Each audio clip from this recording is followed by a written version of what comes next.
Bien, ahora voy a tener el gusto de leerles el capítulo tercero, libro tercero, denominado Los pintores del centro de Italia. Libro que está incluido en la obra llamada Los pintores italianos del Renacimiento, un libro que fue escrito por Bernardo Berenson y publicado por Editorial Leyenda en el año de 1944. Vayamos al libro tercero, Los pintores de Italia, del centro de Italia. No ha sido una razón académica la que me ha llevado a hablar al comienzo de este librito sobre los pintores de la Italia central, de imágenes visuales y a distinguir con toda claridad una obra de arte, de decoración, de otra de ilustración. La pendiente es demasiado brusca. No ha tenido ocasión de poder construir un camino que la pudiera salvar suavemente.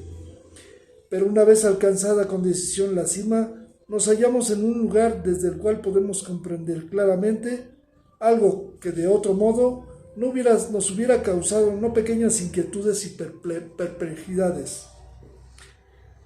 ¿Existe alguna cosa, por ejemplo, que nos ponga en mayor perplejidad que las variaciones de la moda o del gusto?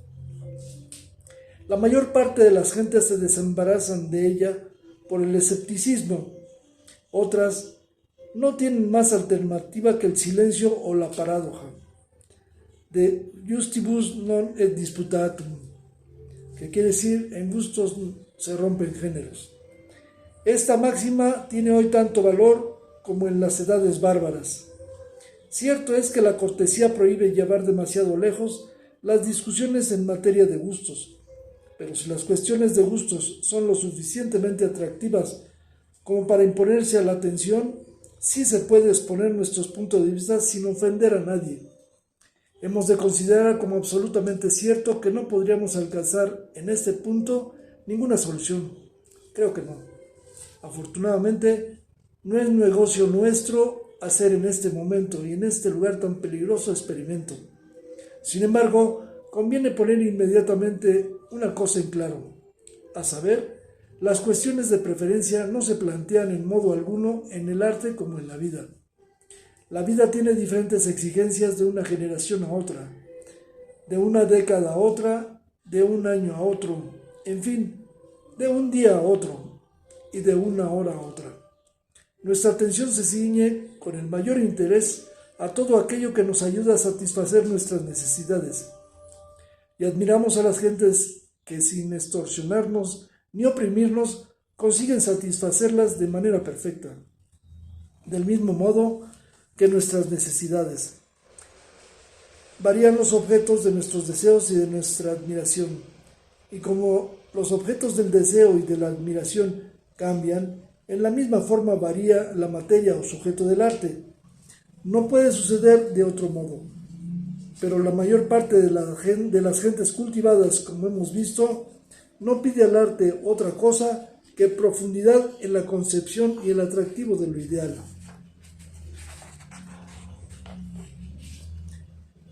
De modo que, admitido esto, el arte se ve forzado a representar las concepciones ideales comunes, si no quiere verse fracasar, aún ante un público restringido.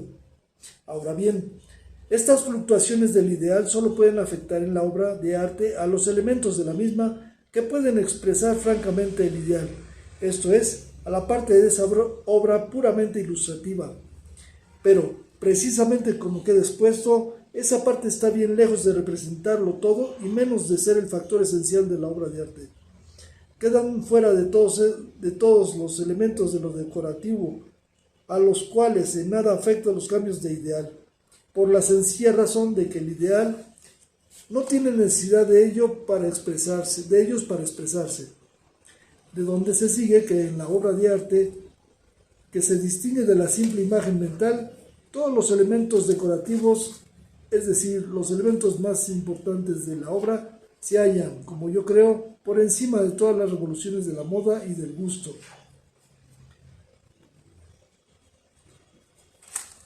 Volvamos a nuestro tema de los pintores de la Italia central. Estos pintores no han sido siempre magos del color y raramente fueron grandes constructores de formas, lo que no obsta para que esta o la otra rama de esta escuela hayan gozado del predicamento, ya que no de los artistas más considerables, al menos de un público bastante cultivado. Los pintores de la Italia central no solamente ocupan un lugar entre los más grandes y los más profundos, sino también entre los más amables y los más irresistibles de todos los ilustradores que haya podido tener Europa. Sus visiones y la representación de las mismas expresan las aspiraciones, los ideales de dos épocas diferentes. En cuanto a la primera, o sea, a la Edad Media, se halla ya tan lejos de nosotros que la mayor parte de sus deseos nos son ya incomprensibles, y el arte que los expresa ha perdido, por consiguiente, excepto para muy pocas personas, su hechizo como ilustración, reduciéndose a mero documento que nos recuerda cosas muertas. Pero la segunda de esas dos épocas todavía está viviendo, y las formas que por primera vez expresaron su tendencia y sus aspiraciones responden también a las de nuestros días, como cuando fueron concebidas hace cuatro siglos en el espíritu de Rafael.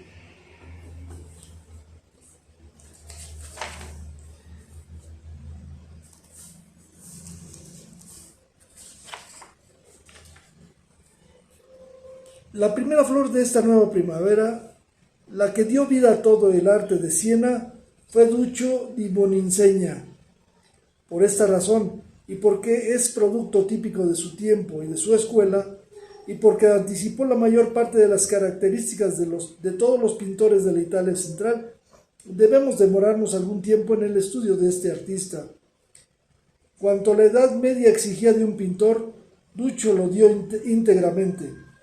El particular cometido de un pintor medieval fue escribir la vida del Salvador y de su Inmaculada Madre en pictografías tan bien desarrolladas que el más ilustrado de los espectadores pudiera descifrarlas.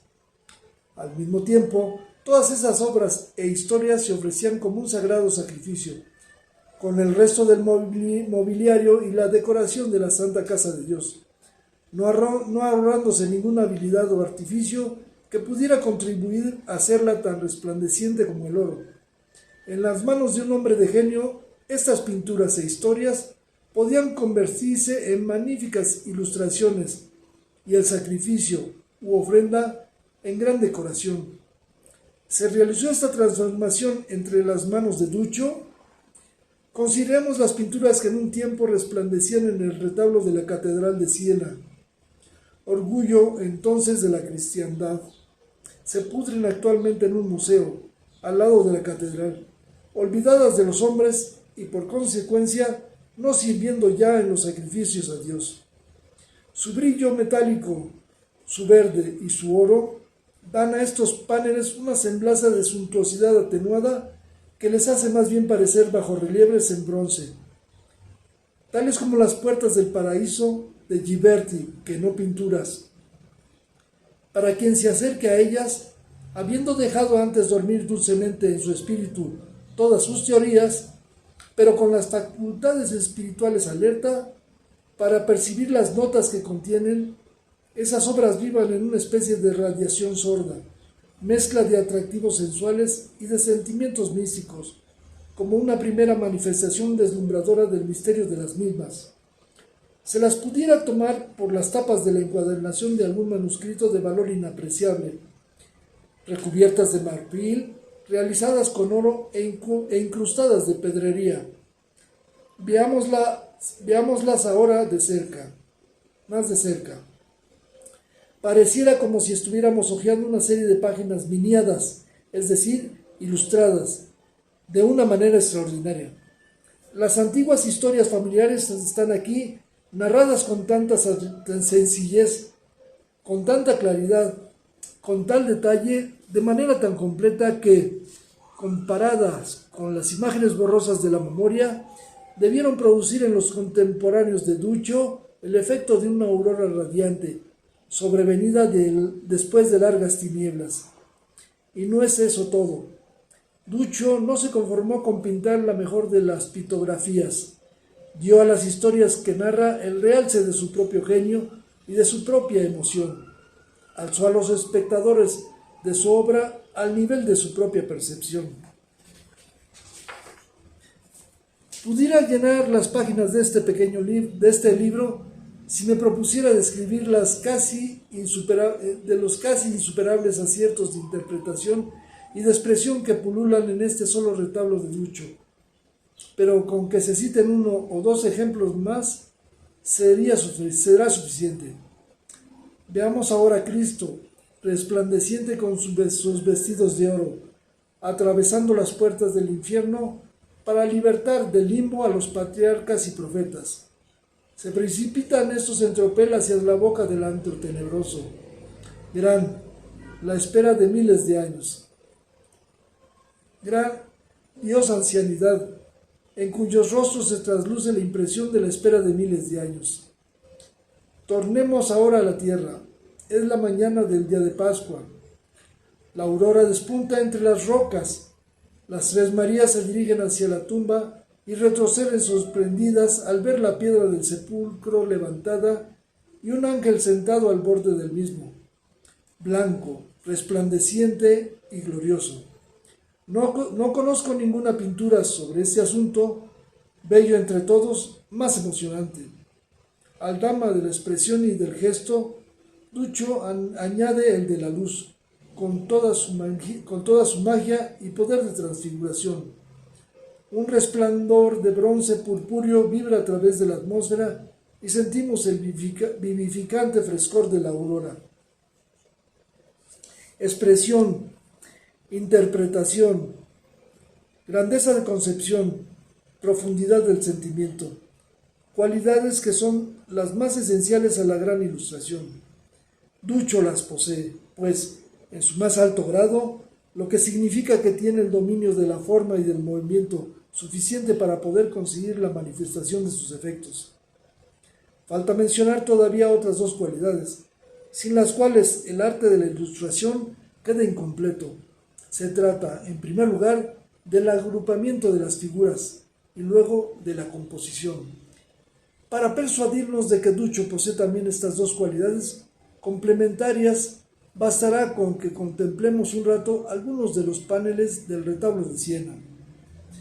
De que Duccio fue capaz de representar el espacio, la profundidad y la distancia, las tres Aves Marías y el beso de Judas dan testimonio de ello.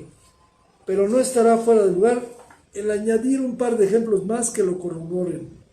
Señalemos, en primer lugar, una pintura de género, que el artista ha introducido en esta hierática solemnidad.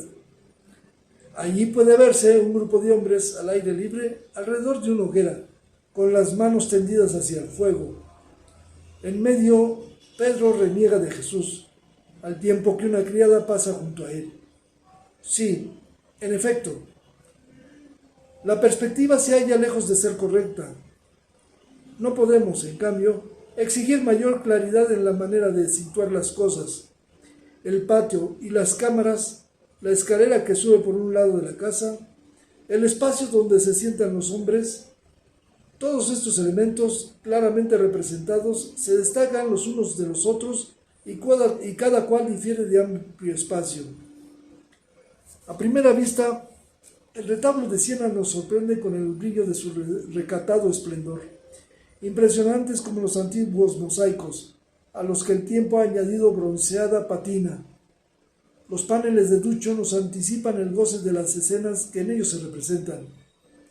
Sin duda alguna, esto es directo e intrínseco y, sin embargo, desde un punto de vista estrictamente artístico, no tiene gran valor, porque el placer que así sentimos está muy poco por encima del que nos pudiera dar la contemplación de la simple materia. La misma clase de emoción nos produciría en un objeto de vieja orfebrería, las ricas telas antiguas, los bordados de otro tiempo, porque se trata de una sensación todavía demasiado elemental, muy poco diferenciada, para que pueda asumir un valor de importancia en un arte que, como el de la pintura, debe tampoco a la complacencia que puedan despertar en nosotros sus materiales por ellos mismos. Pero, si consideramos la cosa más de cerca, distinguiremos en la obra de Duccio cualidades esenciales de gran ilustración, que contienen grandes valores decorativos.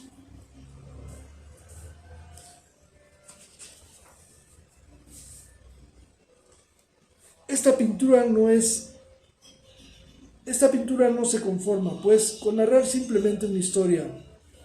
Es una composición tan sutil en sus efectos de masas y líneas que difícilmente se encontraría otra igual, a menos que nos dirijamos a las obras de otro artista de la Italia central, cuyo lugar entre los maestros del Renacimiento es equivalente al que Duccio ocupa entre los de la Edad Media. Me refiero, claro está, a Rafael. No debe suponerse que he seleccionado entre las obras de Duccio aquella única en que se revela como gran compositor. Difícilmente podrá hallarse obra suya que no esté dotada de ese sentimiento delicado de las masas, de las líneas y del espacio.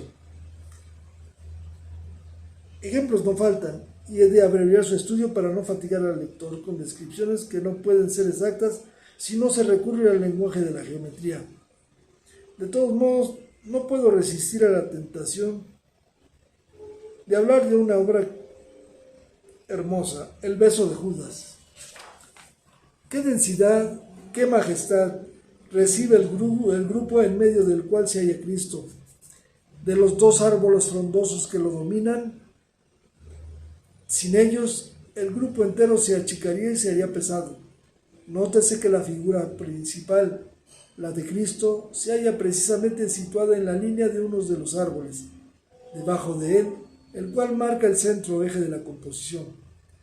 Es de ver cómo este árbol hace no solamente converger todas las líneas hacia la cabeza de Cristo, sino también cómo comunica esta figura aliento e ímpetu ascensional. Qué ilusión de belleza añade a la escena las antorchas y las lanzas de los soldados, que aquí y allá marcan líneas oblicuas entre las paralelas de las otras. Efecto fácil de conseguir, y sin embargo, valorado en mucho, no solamente aquí, sino en tantas composiciones, desde el mosaico pompeyano de la batalla de Alejandro a las lanzas de Velázquez.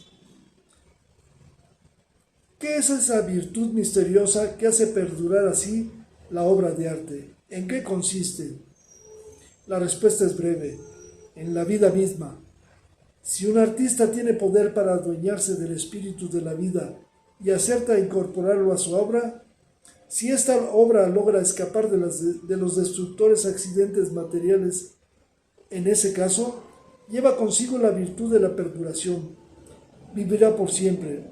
Y sí, dando a la vez ímpetu a ese espíritu, es capaz de hacerlo brotar al exterior y mezclarlo a nuestro propio espíritu, acrecentando de esta forma la vida que fluye por nuestras venas.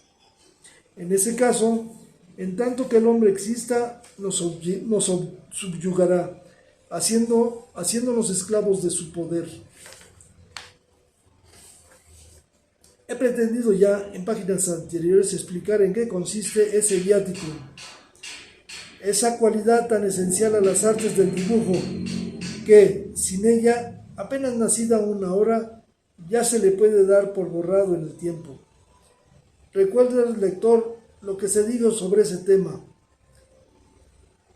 Los pintores florentinos. En el estudio Los pintores florentinos, donde la misma cuestión fue debatida. Aquí he de limitarme a decir que el arte tiene por objeto elevar el tono de la vida, hacer más intensa su pulsación, no solamente por medio del encanto de la materia, y menos aún por el atractivo del asunto que viene a ilustrar, sino mediante el poder de sus elementos decorativos más sutiles. Esta cualidad, en virtud de la cual se intensifica la pulsación de la vida, está íntimamente ligada a la representación de la forma y del movimiento. He de declarar que, al término forma, prefiero la expresión valores táctiles, porque en las artes figurativas La forma nos produce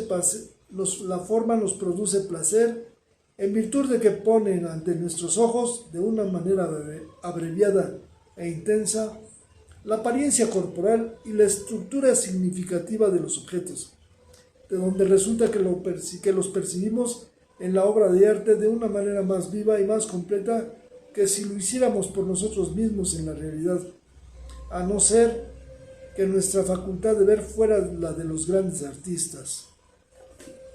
Volvamos ahora a Duccio. Sus pinturas no poseen esas virtudes, de ahí que haya sido casi completamente olvidado, mientras que las obras de Giotto las poseen en un alto grado, que hoy mismo el verdadero conocedor en materia del arte las prefiere singularmente a muchas otras obras maestras. Para Duccio, la figura humana es en primer lugar el personaje de un drama, luego miembro o elemento de una composición, y solo en último término, a lo sumo, puede ser el objeto que posee la condición de despertar en el espectador ideas de sensaciones táctiles y de movimiento. Consecuencia, que le admiramos profundamente como dramaturgo pictórico, como una especie de Sófocles cristiano, un tanto extraviado en el reino de la pintura. Gozamos, en efecto, con la riqueza o esplendor de su materia pictórica y con lo exquisito de sus composiciones, pero rara vez hallamos en él directamente el poder de comunicarnos una vida más intensa y penetrante.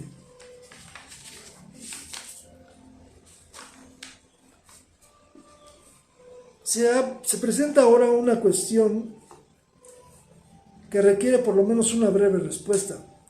Sí, como resulta de todo lo expuesto, Duccio no tuvo el sentido de los valores de forma y de movimiento, o por lo menos otros elementos para él más importantes, le distraían de su representación.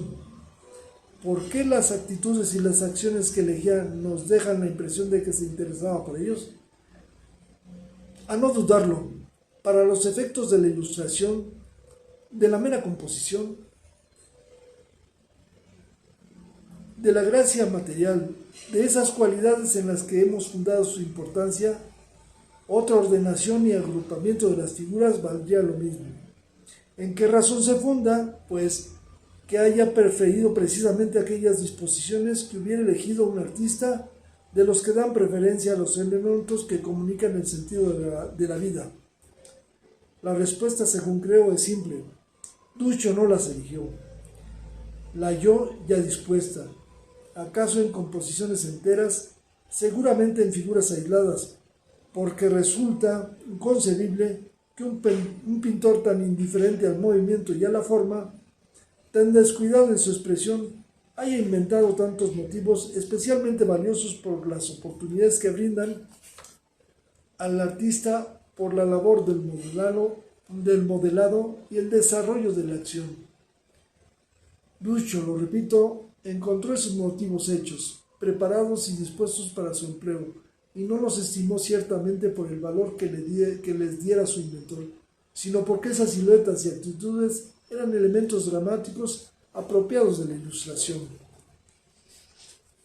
Hubo de explotarlos como un diletante, pero no llegó a comprender su significado particular y específico.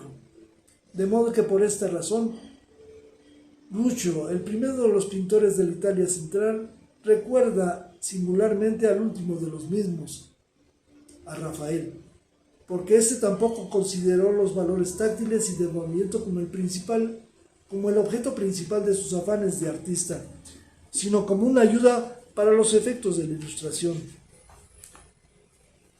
Es enteramente concebible que si Simón Martini hubiera tenido por maestro a un pintor menos poderoso que Duccio, el ejemplo de Giovanni Pisano, exceptuando quizá a Donatello, que ejerció la influencia más poderosa en todo el arte italiano, y también el ejemplo de Giotto, seguramente conocía la obra de ambos, le hubiera transmitido un sentimiento mayor de la realidad en la obra de arte. De esta manera, hubiera podido alcanzar a ser un segundo Giotto por su sentido de los valores táctiles o de la forma, y por el del significado material de las cosas, pero con distintos ideales y un mensaje diferente que transmitir. Mas Simón tendría detrás de sí un arte, como ilustración, tan perfectamente satisfactorio para él y sus conciudadanos tan adecuado como decoración tan perfecto, que hubiera necesitado poseer un genio sobrehumano para emanciparse de esa fórmula y crear otra nueva. Durante toda su existencia no pudo desviarse de los modelos de Duccio y su temperamento individual no logró manifestarse de otro modo que cincelando las formas que salían de aquellos moldes. El modo como Simón se haya estorbado por los precedentes de Duccio se manifiesta del modo más claro en aquellas obras en que trata de rivalizar decididamente con su maestro. Aún en aquellas obras suyas en las que se halle libre del ejemplo de Duccio, no se manifiesta sino como un artista dotado del sentimiento de la solemnidad de aquellas acciones cuyo carácter tenga la importancia de un sacramento. Le atraen más, en cambio, la gracia, la belleza y aún el orgullo de vivir. Para él, la pintura no era en primer lugar una ocasión para expresar los valores de forma y de movimiento, los cuales tampoco le servían para manifestar su sentido moral y la significación espiritual de los acontecimientos.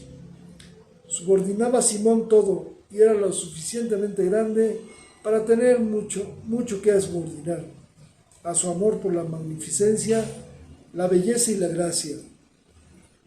Para expresar este amor por la belleza, la gracia y el esplendor, poseía Simón dotes más que suficientes. Fue tan gran maestro en el arte del colorido que hubo y hay pocos como él. Su sentido de la línea fue también excepcional y alcanzó, por lo menos una vez, en ese arte una perfección imposible de superar. Entendió los efectos decorativos como un gran músico entiende los instrumentos de una orquesta. ¿De dónde podremos ver un color de mayor calidad sinfónica que el que luce en las singulares figuras de sus frescos de Asís?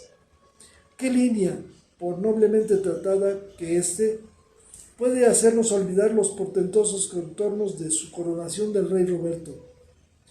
¡Qué sutileza, qué sutil belleza, qué movimiento más preciso, qué suavidad, los que se desprenden de la anunciación de la galería de los Uffizi! Cuando se contempla el manto del ángel, se cree estar viendo el resplendor del sol naciente sobre la nieve. Simone Martini es el más amable de los pintores italianos anteriores al Renacimiento. La tendencia nativa del arte de Siena hacia la mera pintura de ilustración fue refrenada en Duccio por su sentido de lo significativo y por su amor hacia toda clase de sutilezas en la composición. Simón, por su parte, tuvo a raya esta tendencia en virtud de su amor por la belleza, por la delicia que le producía el esplendor del color y la fluidez de la línea. Tales frenos no actuaron en los hermanos Lorenzetti, singularmente dotados. Estos dos hermanos se dedicaron a malbaratar a la buena de Dios sus dones. La belleza, que amaron apasionadamente, la forma que Giovanni Pisano y el Giotto les habían revelado con tanta amplitud, y aún el sentimiento de lo significativamente humano que llenaban sus espíritus, todos lo sacrificaron, pronto o tarde, a lo meramente pintoresco en vanas glorias. En qué grado acertaban a dar sus figuras el hechizo de la más alta dignidad y de la solemnidad puede verse en el retablo portátil de Ambrogio Lorenzetti en Siena, donde una hierática Madonna de aire egipcio se halla sentada en medio de vírgenes que parecen arder como llamas y santos venerables que se inclinan hacia ella llenos de unción. En el mismo museo de Siena se halla también una anunciación de manos de este artista, en la que la Virgen se inclina con arrebatada devoción y alegría a recoger la palma del martirio que el arcángel Gabriel le tiende, a la vez que le declara su mensaje. En Asís hay un fresco de Pietro Lorenzetti de tal relieve y de tal calidad como de esmalte, que parece más bien labrado en marfil y oro que no pintado, en el cual la Madonna apenas puede retener sus ardientes lágrimas cuando completa fijamente a su niño, que la mira a su vez tristemente, con lo que la madre queda desconsolada. No existe una belleza más penetrante que la Santa Catalina de Ambrogio, ni mayor seriedad y fuerza intelectual que su San Francisco y San Bernardo. Y donde hallar nada más hechizante que el precioso cuadrito de los Uffizi, en el que San Nicolás de Mira, rodeado de rocas, contempla cómo se va poniendo el sol. Tal hubiera sido la obra de estos dos artistas, Ambrogio y Pietro Lorenzetti, si no hubieran desertado de sus deberes de artista. Pero Pietro no sintió vergüenza por lo bajo que descendió en sus escenas de la Pasión de Asís, donde desarrolló los temas de Ducho, en términos abusivos de frenético sentimentalismo, forma, movimiento, composición, y aún la profundidad y la significación, todo lo sacrificó a la expresión de la emoción más trivial y fácil de representar. Un ejemplo de tal anarquía se encuentra rara vez entre los maestros de Italia, ni siquiera en los pintores de la escuela boloñesa. Para hallar algo parecido hay que recurrir a España y a ciertos artistas germánicos. Ambrogio, el mejor dotado de los hermanos Lorenzetti, incurrió con poca diferencia en los mismos errores de su hermano. En sus peores momentos apenas sobrepasa a Bruegel el viejo. Parece como si le hubiera dado la manía de reproducir todo cuanto ve en sus ojos, debiendo pintar unos frescos en lo que se simbolice el buen y mal gobierno. No se preocupó de destilar la esencia de sus concepciones y de revestirlas de una forma que las exprese claramente. Pero sin embargo, el siglo XIV, en el que el Estado de Italia no era menos turbulento que el de Alemania, 2 siglos más tarde, las obras de los Lorenzetti, con su cúmulo de inspiraciones confusas y ardientes, produjeron el mismo efecto que, pasado el tiempo, aquellas hojas grabadas o estampas que tanto conmovieron a las gentes en la época de la Reforma. El arte de los dos hermanos tenía con ellas muchas facetas comunes. La genuina sustancia artística, buscando su camino a una o dos veces, alimentó la llama de los talentos en la misma época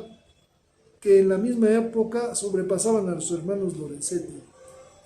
Uno de esos talentos fue el del pintor que en el Campo Santo de Pisa dejó huellas de su actividad en el famoso Triunfo de la Muerte, obra que, como mera ilustración, es la más considerable y perfecta de la Italia medieval.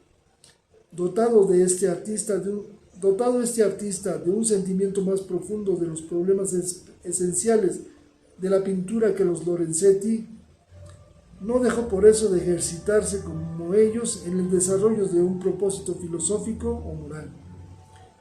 Tuvo un sentido de la forma y un dominio del movimiento poco comunes en ningún tiempo. Poseyó también una imaginación y un poder de comunicar los rasgos reales de la vida a sus sueños no menos singulares. Sus diablos y diablillos, tan diversos de la canalla propia de tales representaciones, no pertenecen al gremio ligero de lo cómico superficial, sino por el contrario, se hallan dotados de la áspera y poderosa belleza de lo verdaderamente grotesco. Su muerte sería igualmente reconocida con pavor, sin su batir de alas y su guadaña. Todos estos talentos del pintor desconocido parece que fue Francesco Triani. De los frescos citados los sacrifica, como en nuestros días un Maupassant, un Ibsen y un Tolstoy, al parecer de las antítesis por el puro gusto de ellas y a la enseñanza de máximas o verdades, ayer llenas de vigor y nuevas, hoy deslustradas e irremisiblemente tediosas. Aparte de sus cualidades puramente artísticas, el Triunfo de la Muerte obedece a dos contrastes. A la sombra de frondosos árboles, en una glorieta, una reunión de alegres caballeros y damas deja discurrir el tiempo. solazándose con la música y el amor. No se presentaría la menor dificultad si quisiéramos traducir esta escena en lenguaje enteramente moderno, pero el lector que quiera preservar su encanto y sin embargo recurrir a un texto debe leer las primeras páginas del Decameron de Boccaccio. Fuera, la peste produce terribles estragos y los leprosos tienden inútilmente sus manos hacia la muerte, que, sorda a sus lamentaciones, prefiere batirse sobre la alegre compañía de la glorieta. El contraste es fuerte. Seguramente el de la Maison Tellier no lo supera, mas no le parece al artista suficiente lo expuesto y repite la historia en un lenguaje todavía más claro. Con la muerte de los Lorenzetti, la escuela pictórica de Siena decayó de tal manera que ya no pudo nunca reponerse. Pero lenta y misteriosamente, la nueva imaginería visual, las nuevas concepciones de la belleza hicieron su camino hacia Siena y se filtraron a través de sus ceñudos muros, y el viejo gusto por la línea, por el esplendor de la superficie, por los efectos rudimentarios decorativos, se vinieron a mezclar con los nuevos ideales.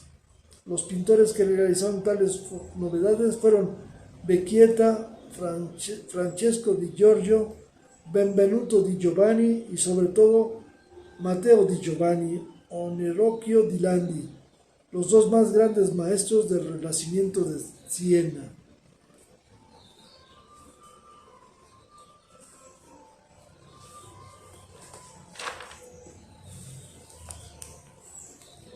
De las imágenes expuestas anteriormente, la del lado derecho es la Virgen de los Santos de Saceta y la de la izquierda es la Adoración de los Magos, obra de Gentile da Fabriano, que se encuentra en la Galería de los Uffizi en Florencia.